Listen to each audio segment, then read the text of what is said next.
আমি মুখ্যমন্ত্রীর নাম প্রস্তাব করেছি। আবার এটাই অ্যাকশন, নো রিঅ্যাকশন। অভিনন্দন শুভেন্দু দাকে। এবং এই বিজয় শুধুমাত্র আজকে ভারতীয় জনতা পার্টির বিজয় নয়, ভারতীয় জনতা পার্টির মানে যত কার্যকর্তা আছে, বাংলার যত নিপীড়িত জনগণ আছে, তাদের সবার বিজয়, মাননীয় প্রধানমন্ত্রী নরেন্দ্র মোদীর বিজয়, তার নীতির বিজয়, তার ডেভেলপমেন্টের বিজয়, তার ভিশনের বিজয়।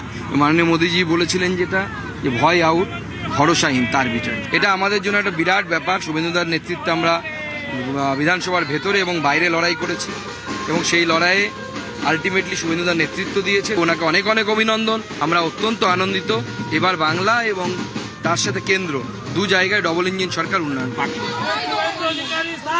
এখনকার মুখ্যমন্ত্রী যেভাবে 5 বছর লড়াই দিয়ে এসেছেন বিধানসভার মধ্যে এবং বিধানসভার বাইরে, ইউনানিমাসলি তার নাম উঠে এসেছে এবং আমাদের শীর্ষ নেতৃত্ব তাকে তার যোগ্য সম্মান দিয়েছেন। আজকে 21টা রাজ্যে আমাদের সরকার চলছে এবং সেখানে প্রত্যেকটা রাজ্যেই একবার নয়, দুবার, তিনবার করে আমাদের সরকার হয়েছে।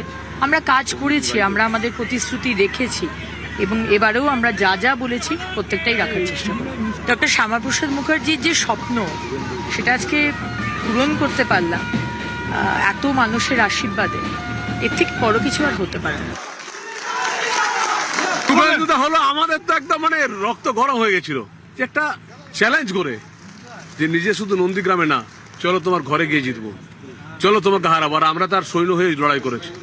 শুভেন্দু তো মাথার উপরে ছিল এইবার, আর আমরা লড়াই করেছি। আর দিল্লির নেতৃত্ব আমাদেরকে পুরো কিভাবে জিতবো তার সুনীল বনসাল এবং ভূপেন্দ্র যাদব যে আমাদের রাস্তা দেখিয়েছেন। আর আমরা এটা সফলতা পেয়েছি মানুষের আশীর্বাদে। খুব আনন্দের খবর, খুব আনন্দের।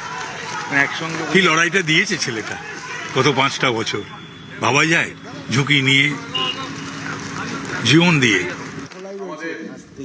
কেন্দ্রীয় নেতৃত্ব থেকে শুভেচ্ছা অভিনন্দন, মোদির কাছ থেকেও শুভেচ্ছা অভিনন্দন। অমিত শাহ কি জানালেন বাংলার মুখ্যমন্ত্রী শুভেন্দু অধিকারীকে দেখুন।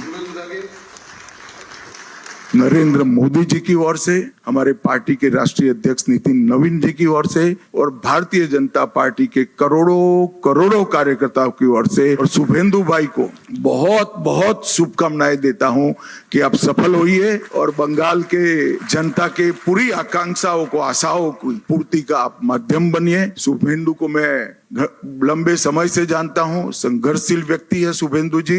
एडमिनिस्ट्रेशन को भी देखा है और टीएमसी के दूषणों को भी देखा है। यहाँ पर सुशासन देने में हमारी टीम के साथ शुभेंदु जी सफल होंगे, इसका मुझे पूरा विश्वास है।